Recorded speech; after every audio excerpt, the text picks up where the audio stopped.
Okay, welcome to our class about using the passive voice. Jadi kita lanjutkan dengan using passive voice ya. Bagian pertama yaitu apa itu kalimat pasif? Kalimat pasif adalah kalimat yang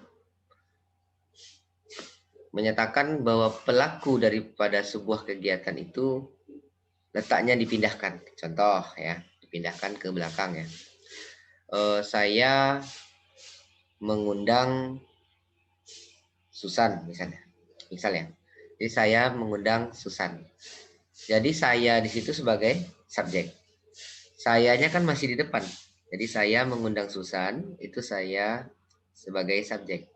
Kemudian Susan diundang oleh saya.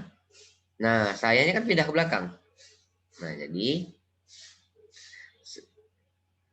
itu yang dinamakan dengan kalimat pasif. Jadi subjeknya berubah menjadi objek, tetapi tidak mengurangi fungsi. Kita mulai, silahkan dicatat dulu. Nah, kalimat pasif itu ada 3 ketentuannya. Yang pertama, subjek pada aktif menjadi objek pada pasif. Subjek pada aktif menjadi objek pada pasif. Objek pada pasif menjadi subjek pada aktif. Nah, itu dia. Selanjutnya syarat berikutnya adalah wajib ada by, ya, wajib ada by sebelum objek.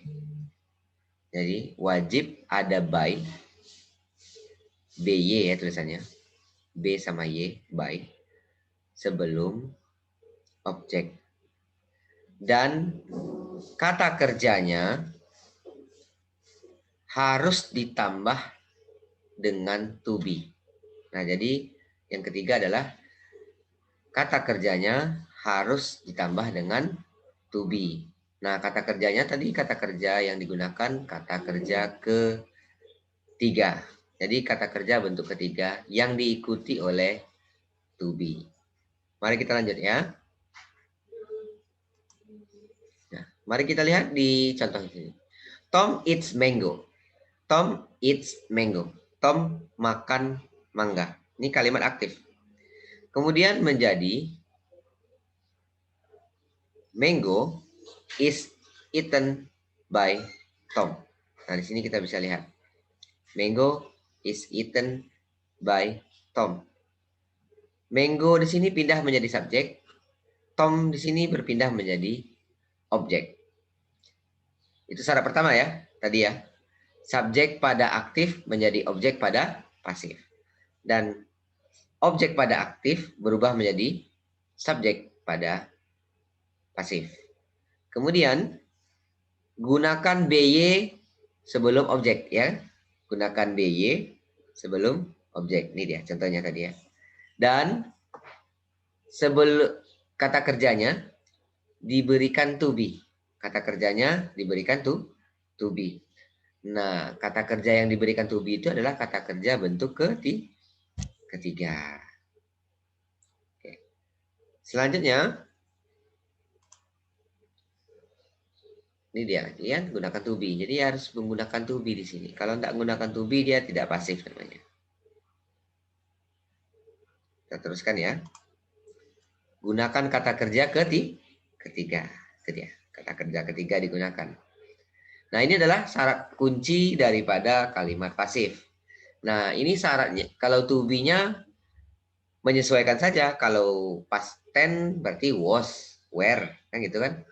Kalau misalnya present perfect nanti been.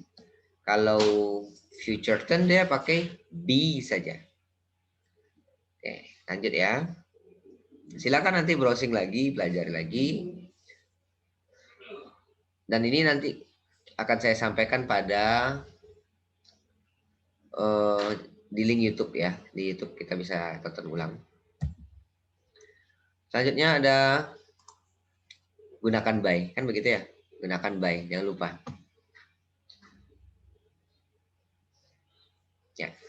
Pelan-pelan ya. Masuk kepada perubahannya. Kita contohkan di sini. Active voice takes from A dash B. We chose plastic film to cover the microphone. Nah, di sini chose, bukan choose. Chose. Ini adalah kata kerja kedua. Berarti kalimat ini adalah past tense. Nah, karena dia past tense, kita gunakan was. Nah, pindahkan aja letaknya. We dengan mikrofon ya. Nah, tapi di sini kita lihat ternyata kalimat ini tidak memiliki objek. Nah, kalimat yang bisa berubah menjadi pasif adalah kalimat yang memiliki objek dan subjek. Nah, kalau tidak pakai objek, dia agak susah dijadikan pasif. Kenapa? Karena kita tidak tahu siapa yang melaksanakannya. Namun, pada contoh kali ini bisa kita gunakan dan bisa kita hilangkan. Contoh ya, we dengan plastik ya contoh. We dengan plastik ini kita pindahkan letaknya plastik dengan ini. Kenapa Pak? As, ya we kan jadi as ya, kalau dia objek ya. Ya we jadi as. Jangan lupa gunakan by di sini. Dan gunakan kata kerja ketiga. Dan jangan lupa gunakan to be. Karena dia past tense, kita gunakan to be-nya was. Kalau ini ngikut saja tuh, to cover the microphone. Lanjut, kita lihat di sini contoh. Nah, begitu dia perubahannya. Dari we chose plastic film to cover the microphone menjadi plastic film was chosen by asnya dihilangkan. Nah, itu tadi maksud Mister. Karena sudah jelas kan. Pastilah jelas we ini kan orang ya, ada jelas siapa yang melaksanakannya, siapa yang memilihnya udah tahu. Begitu juga ini sama.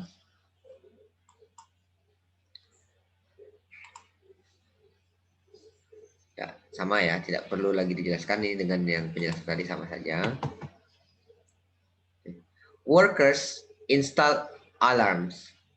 Alarms were installed by the workers. Nah, pindah aja kan letaknya. Sama ya, dengan cara yang tadi. Ya, itu contoh-contoh saja. Ini silahkan dipelajari saja dulu nanti di rumah. Oke. Lanjut.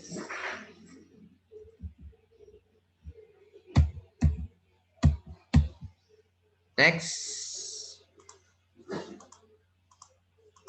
Anda bisa baca nanti. Ini perubahan-perubahannya.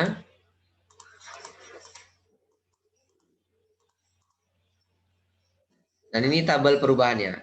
Kita lihat di sini ada tenses dan subjek, kemudian singular atau plural, dan menggunakan kata kerja ketiga.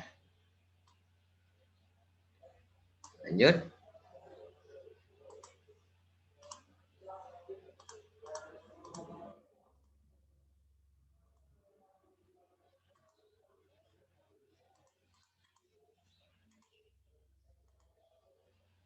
Nah, di sini saja langsung.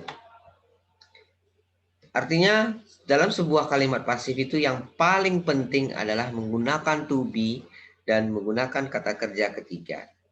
Dan kalau tidak menggunakan to be dan kata kerja ketiga, itu juga akan sulit menyatakan dia sebagai pasif. Contoh ya, contoh. Saya lahir dengan saya melahirkan. Beda tuh. Misalnya contoh, ini kita anggap contoh saja ya. Saya lahir di Rengat. Kalau kita lahir itu kan udah lewat ya, berarti was ya. I was born in Rengat. Artinya apa? I was born in Rengat. Saya dilahirkan di Rengat. Tapi kalau misalnya I born in Rengat, saya melahirkan di Rengat. Nah, jadi beda ya? Ya, beda. Jadi to be-nya tadi yang membedakan artinya. Gitu. Lanjut. To be ditambah kata kerja ketiga, itu kuncinya. Where were you born? Di mana kamu dilahirkan? Ini ya. Where were you born? Di mana kamu dilahirkan? Karena where dengan born-nya menggunakan to be di sini ya. In Denmark dan sebagainya. Jangan menyatakan I was born by my mom. Jangan menyatakan I was born by my mom. Saya dilahirkan oleh ibu saya. Tidak perlu lagi kita pakai by mom. Karena kita sudah jelas.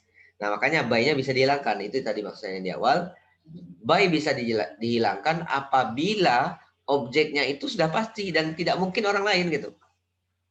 Ya kan udah jelas kan yang melahirkan kita kan ibu kita. Nggak mungkin bapak kita. Jadi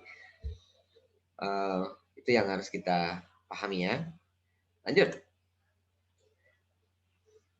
Alasan kenapa kita harus menggunakan kalimat pasif. Yang pertama itu ya adalah don't know the subject and the subject is obvious. Jadi the action is the focus of the sentence. Jadi kegiatannya itulah yang menjadikannya sebuah kalimat. Mungkin jadi lebih formal bisa jadi ya. Atau mungkin untuk menyatakan tentang general truth, kenyataan. Contoh ya. Saya ya menulis buku. Artinya buku ditulis oleh saya. Misalnya kalimat ada enggak kita buka buku, misalnya ada tertulis misalnya written by Shakespeare contohnya, ditulis oleh Shakespeare. Nggak perlu lagi this book was written by Shakespeare karena udah jelas. Kalau yang kita tunjuk itu adalah buku kan, makanya di buku itu nggak perlu this book was written, nggak perlu lagi itu kalimat itu, langsung saja written by Shakespeare.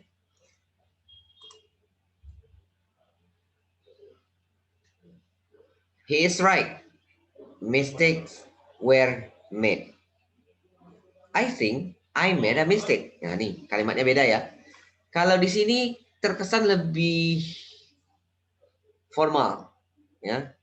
Mistakes were made. He's right. Mistakes were made. Artinya lepas dari tanggung jawab di situ ya. Tadi kita kan lihat melepaskan diri dari tanggung jawab itu gaya berbahasa saja gitu. Lanjut ya.